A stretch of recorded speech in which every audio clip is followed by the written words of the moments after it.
This month, let's take on the question, why am I here? We know the physiological reason, of course, but we suspect there's another, more important reason, too. As someone has written, if the universe is an accident, we're accidents. But if there is meaning in the universe, there's meaning in us also. Perhaps Dr. Albert Einstein helped us understand more about the laws governing the universe than any man who ever lived, and he believed there was some sort of meaning in the way things are. He was sure of it. He said, the more I study physics, the more I'm drawn toward metaphysics. If you haven't done so, you would enjoy reading Einstein, His Life and Times by Ronald W. Clark. Albert Einstein was so remarkable a man, it was as though he'd arrived at this planet through some mistake in celestial navigation, and as a result devoted his life to solving the problems of time and space so that the mistake would not be repeated. Although he belonged to no formal religion or sect, he was a deeply religious man in the cosmic sense. He believed that such magnificence and colossal order, the great cyclotron of the universe, as Ronald Clark puts it, could not have been an accident. But Einstein was much more than a giant in physics. He was a courageous and gentle humanitarian as well, and he addressed himself to the purpose of life. And he answered the question, why am I here, as well as it has been answered, I believe, when he said, man is here for the sake of other men only. Now that's about it. I'll buy that. Man is here to serve man only. It's the only reason in my mind that makes sense. There may be millions who don't agree and millions more who are unacquainted with that statement, but the truth of it will be reflected in their lives regardless. The truth of that great statement is reflected in your life and mine also. Even the fun we seek is dependent upon it. If we do not serve others, life becomes meaningless to us. And this is behind much of the unrest we find in today's youth, I believe. There's something in each of us that tells us, once we've put away the things of childhood, that we're here to serve others.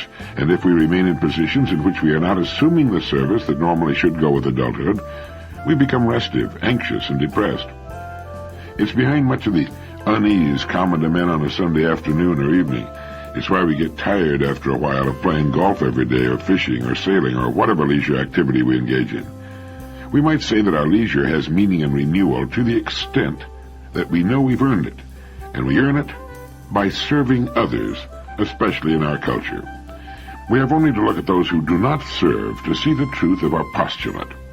There's the dissatisfaction of our older student population. The people on Skid Row seeking escape in alcohol, in prison seeking escape in any way they can find it, in the unemployed, and even in the tragic idle rich and members of the jet set whose lives, if they have not found some meaningful form of expression, or a cause or role in which they can lose themselves, are pitiful caricatures of real existence. Those who have not found themselves quite often try to lose themselves. Now, in an earlier direct line, we mentioned Dr. Maslow's comment that people are judged in our society in the same way fruit trees are judged, by their fruit, by their production, its quality and quantity, which is another way of saying by how well they serve. A young person often asks, why am I here? The answer is, you are here to serve. Your part of the bargain is to so marshal your unique resources as to do the best possible job of serving others, and you will always serve best doing that which you most enjoy, that which best fits your unique talents and abilities. The next question usually goes, well, that's all fine, but what do I get out of it? And the answer to that, of course, goes your rewards, all the years of your life, will match the extent and quality of your service. Now, if you happen to want a $3,000 a week income or enjoy flying your own jet and driving expensive cars, you've got to serve in an uncommon way. Now, how you do it is for you to solve, and this is the challenge that can make life so interesting, so exasperating, and baffling. We have to make up our minds as to what's important to us.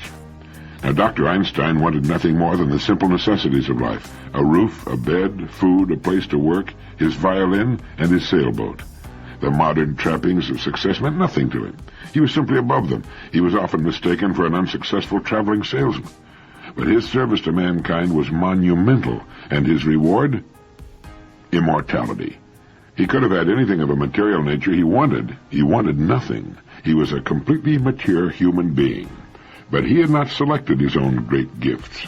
His abilities, like ours, had come as his unique genetic heritage. He simply put them to the best use he could, while at the same time developing a mature and rich overview of mankind.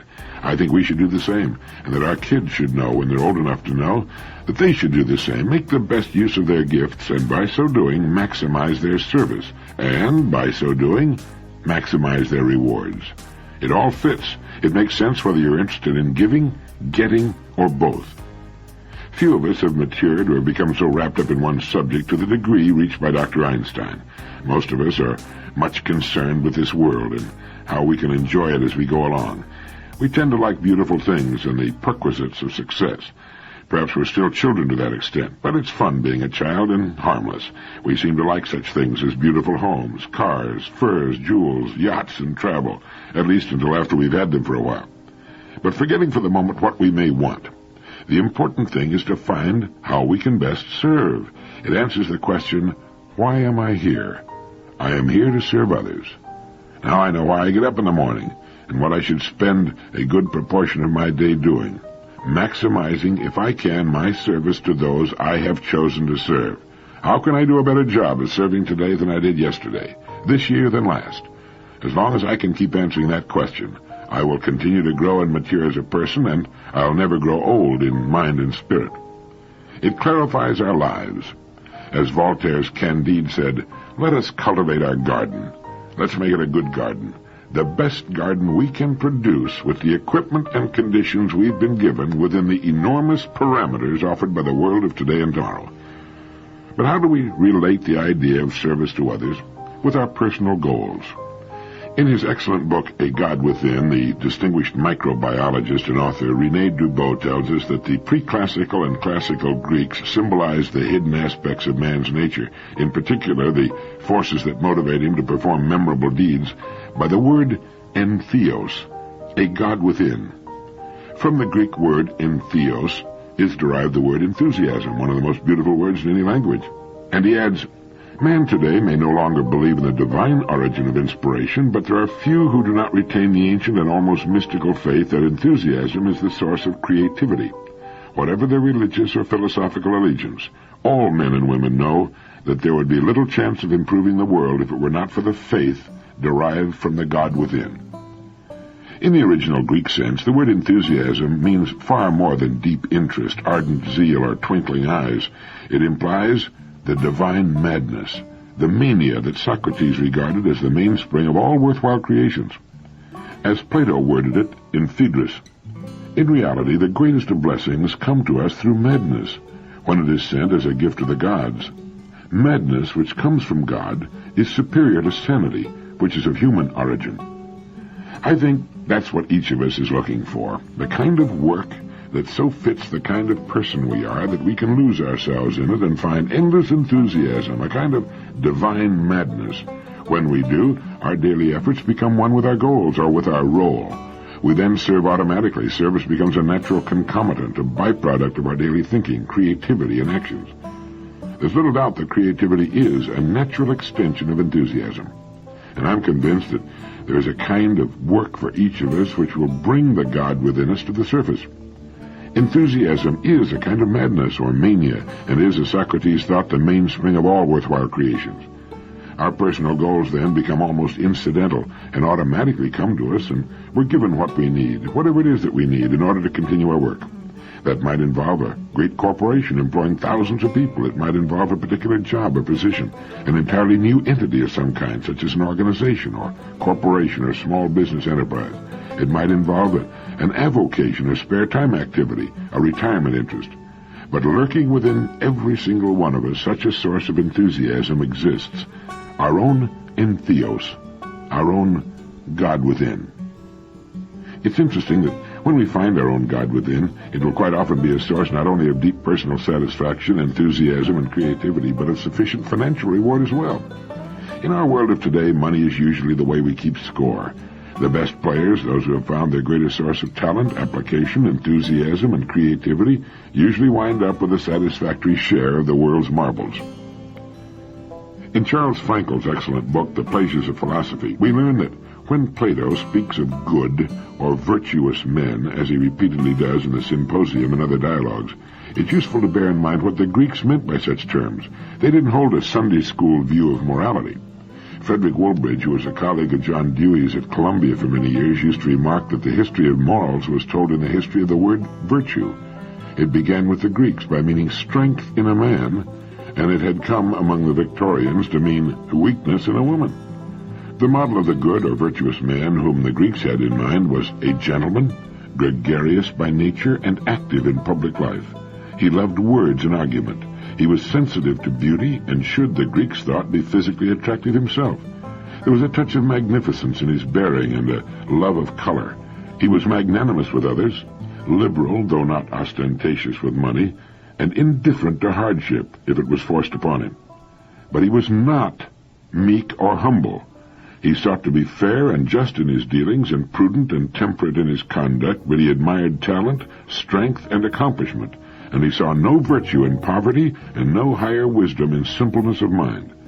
Most conspicuously missing from this calendar of virtues is one quality which we rank high today: pity for weakness. It sounds like a description of the hero in one of Ayn Rand's books, but it's a good description, I think, of the person with an excellent self-image, a person who knows what he wants and how to set about getting it. And I think it's an apt description, too, of the people who do things in the world. You will greatly enjoy reading The Pleasures of Philosophy by Professor Charles Frankel, the former Assistant Secretary of State for Educational and Cultural Affairs, a fine author to add to your personal collection. We are all looking for what is good and beautiful, as Socrates suggested we do, and we'll be on the road to it when we find that which is good and beautiful within ourselves. There's something within each of us telling or trying to tell us the way to find it, and it will, I believe, invariably lead to service. It can be done through a good product, whatever shape it might take. It might be a book, such as those we've discussed here, or a novel, or a product for use by people, or a service of some kind. And it's here that we should keep what is important and what isn't ever before us. It's an easy thing to lose sight of. If we're managers in business, we tend to become obsessed, and for several very good reasons, with that bottom line of the financial statement. Now, profit must be the answer, the logical answer to the right kind of product or service. If what we do has no market value, it's unlikely that it's really good or necessary, or desired on the part of people. And we need profit if we're to grow, to invest back into our business and pay those who have invested in it. But sometimes the machines we've created take charge of us. They say, look, we can produce in great abundance, turn us loose, and we run the risk of losing sight of quality and service and meaning in our admiration for limitless quantity. Popularity itself can become the enemy of quality. Great as mass production techniques have become, we should not let them attain a speed or aim that sacrifices quality and legitimate purpose to quantity. It's better to have a market larger than our ability to fill it, to have a waiting line if necessary, to hold back on maximum profits if necessary, to make sure that what we're producing, the way in which we're serving those whom we've chosen to serve, is the very best way of which we're capable. Once the type has been set for a book, millions of perfect quality can be printed and distributed, and that's also true of many other kinds of products. But in the writing of that book, in the designing and formulation of the original product, the time needs to be taken, the care, the enthusiasm, the creativity, the sense of responsibility. All should be in. And the controlling idea should be, how good can we do it? Not, how much money can we make on it? If we put things in this order, and if we know what we're doing, the money should come as a natural effect. Then we're creating instead of merely competing. Then we're leading instead of following. I'd like to quote from Manas for September 20th, 1972. Pain is nothing new in the world. The chronicles of history are filled with accounts of human suffering. Great migrations of peoples have often been efforts to escape from conditions where pain was inevitable. But today a new kind of pain has been added to the human lot, the pain of bewildered and frustrated understanding. Whether justifiably or not, men thought they were on the verge of having enough knowledge to understand the world and the place of human beings in it, yet are now confronted by increasing evidence that their knowledge is either false or woefully insufficient. The years which ought to have witnessed the climactic success of Western society are beginning to seem like brief intervals of rising desperation. Not the next triumph, but the next disaster becomes the content of wondering minds. So there's the pain felt by men whose intelligence grows ineffectual, whose wealth no longer purchases anything worth having, whose dreams no longer relate to the possibilities disclosed by the stern imperatives of nature. There's a spreading feeling that we ought to know who we are, what the world is about, and what we should be doing, since we know so many other things so well. But in answering these larger questions, we uniformly fail. Inevitably, then, an intellectual pain underlain by vague moral guilt pervades the serious men of the times, who feel as though they stand at some great crossroads of history, but where the alternative paths into the future seem both untraveled and unmarked. It is, we may say, a philosophic pain, and hence may be called a birth pain, signifying the time and necessity for entry into another kind of life. But philosophic pain is not new either. What is new is the fact that it seems to be overtaking an entire age and culture, while in the past it sought out only rare individuals, afflicting them with questions in which the world at large had no interest at all. The philosophic quest was once for the lonely few, and those who accepted its austere invitation had lost their taste for other inquiries. They responded by reason of some hidden hunger or longing. What made Socrates resolve to spend his life helping men to undeceive themselves? We don't know. Many of his fellow Athenians thought him ridiculous, and finally a troublesome fellow the city could well do without. It's a curious thing, this, that the world savors the teachings of a Socrates, keeping his ideas alive for thousands of years.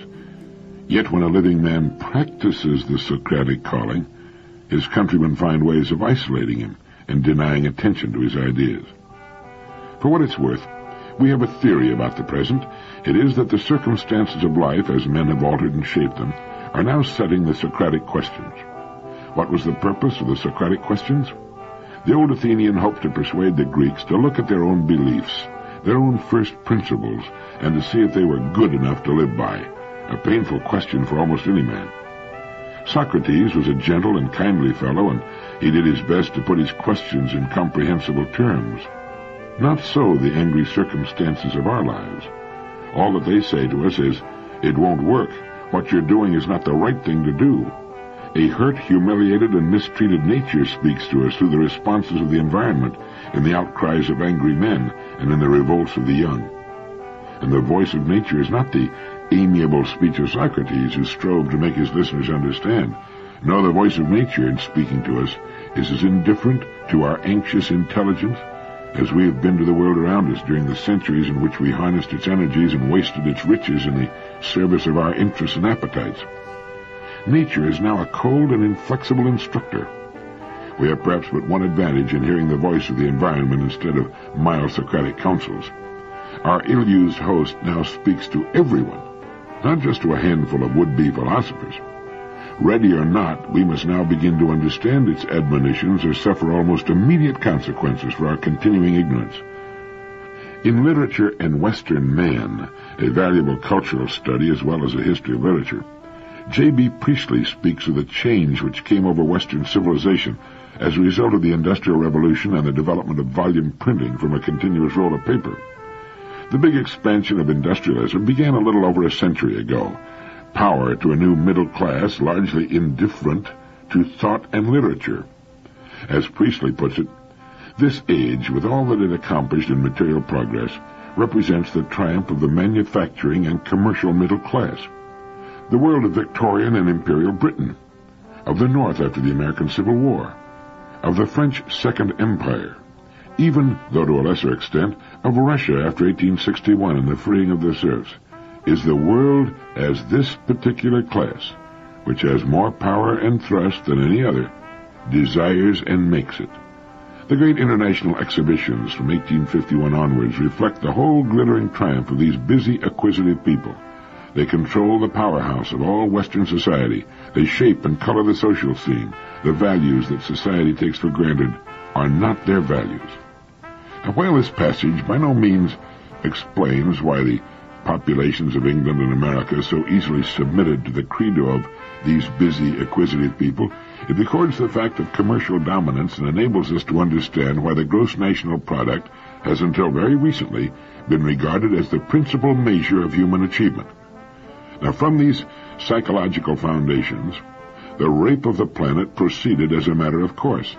There were, however, other factors, such as the union of scientific technology with industry, which occurred, according to Lynn White, Jr., about 1850, enormously accelerating the destructive course of industrial expansion.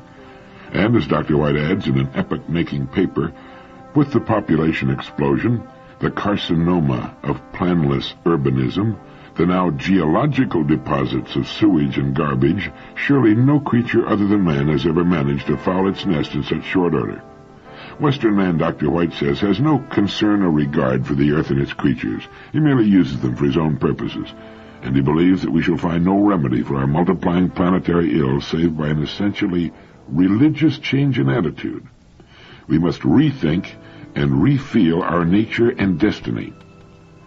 Another Socratic apprentice, very nearly a journeyman, is the economist E.F. Shoemaker, whose campaign for intermediate technology is slowly taking hold. Mr. Shoemaker's economic gospel has two planks. First, he believes in the simple life and regards economics as a discipline which should subordinate to the order and needs of a life guided by moral intelligence. The least possible consumption, consistent with decency and health, is his idea of the way for human beings to live. His second theme is concerned with how help should be given to the undeveloped peoples of the world, and this is where intermediate technology comes in. Bringing the sophisticated tools and systems of advanced technology to cultures which are not widely industrialized amounts to locking the people of these countries out of the process of natural development. They need simple tools, intermediate technology, not the complicated devices which are the evolution of a capital-intensive, labor-scarce society. The requirements of the underdeveloped countries, so-called, have plenty of labor, people who need work. They do not need machines which displace men, but well-designed tools that will enable the people to work more efficiently. Only by this means can they become self-reliant, gaining the confidence to develop in their own way. Now, Ivan Illich's contentions have much in common with E.F. Shoemaker's ideas. Like Shoemaker, Illich is interested in the development or provision of tools which strengthen the individual instead of weakening him or making him feel incompetent and dependent. For Illich, the means of education are a kind of tool, easily available. The purpose of education should be to free the students from external, not imprison them low in hierarchical structures, where rising to a higher level becomes virtually impossible because of the inaccessibility of the tools of learning, which have been made scarce by high cost and by professionalism. Technology should free and release men, not condemn them to lives of servitude because complicated systems inevitably create inferiority and subordination. Illich's analysis of consumerism and the claims to exclusive knowledge by experts shows that radical political solutions do not touch the real problems of modern man, which result from the dehumanizing effects of the very methods and techniques which are supposed to bring freedom and prosperity to all. Illich argues that the always more doctrine of Western industrialism is self-defeating, and that in practice it operates to make common folk dependent and unable to plan and live their own lives. What have Shoemaker and Illich in common? Well, they agree on one thing. The awakening of the potentialities of human beings is the most important thing in life. The awakening of the potentialities of human beings is the most important thing in life. They will agree with John Ruskin that the test of a social system is not what wealth it is producing, but what kind of men, what kind of human experience is it producing. The gross mistakes of our society, the pollution, the wars, the indifference to the young, the old, the sick, the maladjusted, are obvious enough and much written about. But the core ill lies in what man thinks of man. Neither Shoemaker nor Illich is willing to license anyone to manipulate other human beings into better conditions. The elements of human improvement are already within each one. What all need is an environment which invites to self-development. But how does a person reach a conclusion of this sort about man? Why care so much about the integrity and promise of other human beings? Why are they campaigners in behalf of self-reconstruction? If we knew the answer to such questions, we should know a great deal. Meanwhile, another question may be of some assistance. Why, for one thing, aren't there more people who have this strong feeling about the inner potentialities and resources of human beings? We admire Socrates for his moral courage and his searching intellect, But we don't pay much attention to the fact that Socrates also stood for the declaration that the true man is a soul, and that the soul has its own knowledge and possibilities, needing from others only help in awakening it to action. Socrates expounds this, and the idea of the spiritual reality in the human being comes down to us through Plato from this teaching. We now have it also from the East, but the Platonic idea of the soul has been part of our literature and tradition for more than 2,000 years. What happened to this idea? The course of Western history from the decline of classical civilization until the 18th century produced one great effect in modern thought. It reversed the meaning and value placed upon the idea of soul.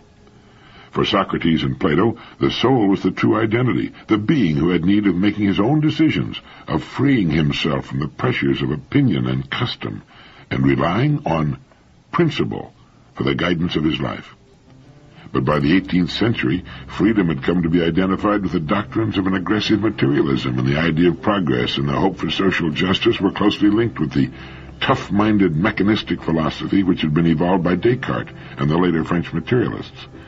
These teachings fitted well with the emerging picture of the world machine of Isaac Newton, and were quite consistent with the Baconian claim that knowledge and power are the same thing. The idea of the soul, therefore, had no place in the modern scheme. Abandoning it had moreover a moral sanction, as 18th century writers made plain.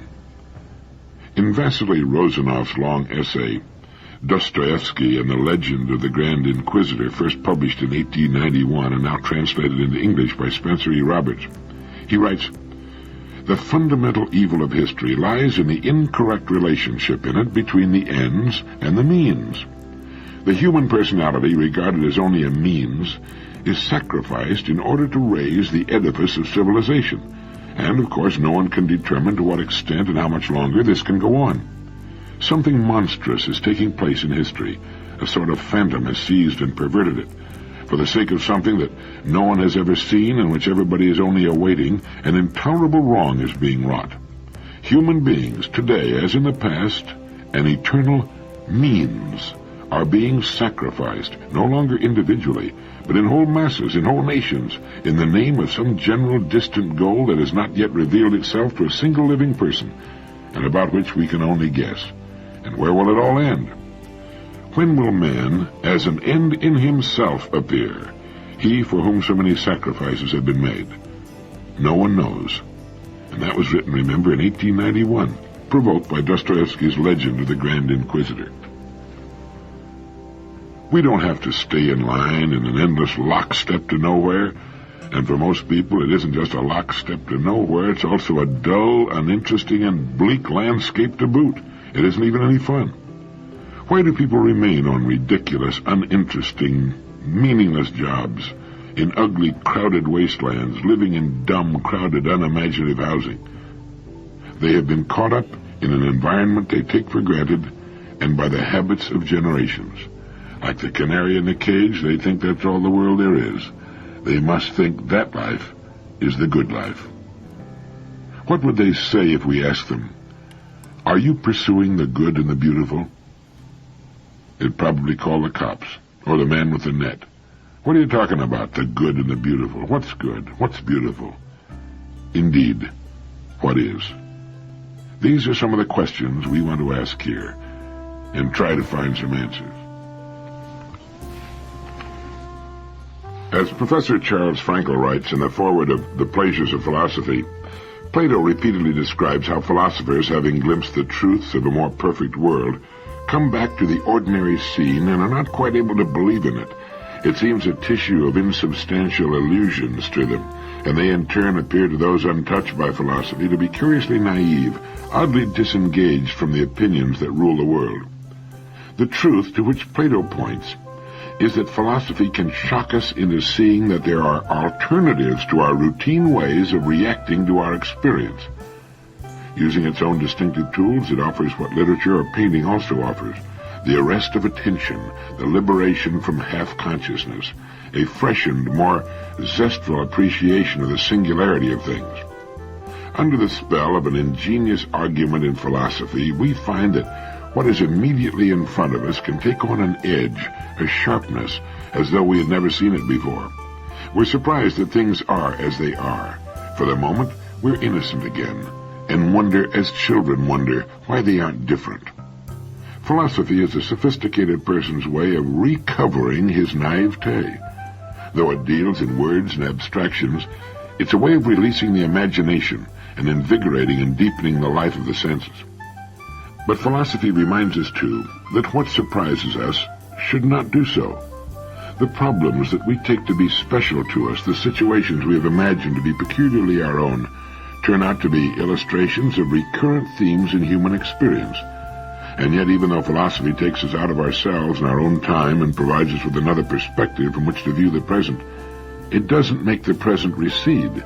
It allows us to see it in sharper focus. If it brings mellowness, it does so not by fuzzing the issues, but by sharpening them.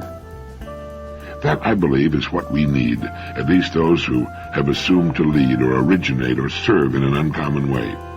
The truth to which Plato points is that philosophy can shock us into seeing that there are alternatives to our routine ways of reacting to our experience. By sharpening our view of what it is we do with relation to other people in the world, we can achieve that arrest of attention, the liberation from half-consciousness, a fresh and more zestful appreciation of the singularity of things. Isn't that what we're looking for? Isn't that what will drive the boredom and depression from our lives? In Sidney J. Harris's syndicated newspaper column, Strictly Personal, he made the sage observation that the only real purpose in being educated is to be able to distinguish between what you know and what you don't know. And you can't know what you don't know until you know one thing superbly well, and can use that to judge your lack of knowledge in other things. If we're in business and have a desire to succeed in it, we're wise to hire those people who have the knowledge we lack, and not try to do the whole thing ourselves. It seems to be a curious fact that the most brilliant people do not, as a rule, become entrepreneurs. That is, do not tend to go into business for themselves. Their greater mental brilliance seems to show them with a terrible clarity the pitfalls of failure, the embarrassment, the financial loss, the anxiety, and so they tend to play it safer and find themselves more secure positions within a going concern. Hire them. The entrepreneur has been said to suffer from the bumblebee syndrome. The old cliché has it that the bumblebee cannot fly. His wings are supposed to be too short for his fat body. He's an aerodynamic miracle in that he doesn't know that he can't fly, and so he does it quite well. The entrepreneur, the person who started and starts all the businesses and organizations in the world, is the warrior king type of person as a rule. He has a good and perhaps a crafty mind. He can see the yawning, yearning jaws of opportunity, and perhaps lacking the IQ of the true intellectual, any fears of failure are swept aside by his more immediate glimpse of success, and like the bumblebee, he just flies. He is then often amazed and dismayed by the problems which present themselves and the time it takes to be truly successful. But he learns another valuable lesson, that we can learn by doing. As Emerson said, do the thing and you will be given the power. When it becomes imperative that we obtain the knowledge we need to avoid failure, we tend to obtain it. Once the business finally makes it, we can employ those more brilliant and highly talented people who chose the safer route. They can't help their larger servings of brains and the effects they produce, nor can their employers help their disposition to take chances. But it's a situation to remember. An interesting effect of all this is that the more brilliant specialists often privately poke fun at their less cerebral employer and his occasional, apparently Babbitt-like buffoonery, while he, all unknowing, just gets rich and keeps coming up with ideas to increase his organization's service to its customers. It's a kind of compensation, it seems, for the Brahmins in the back office.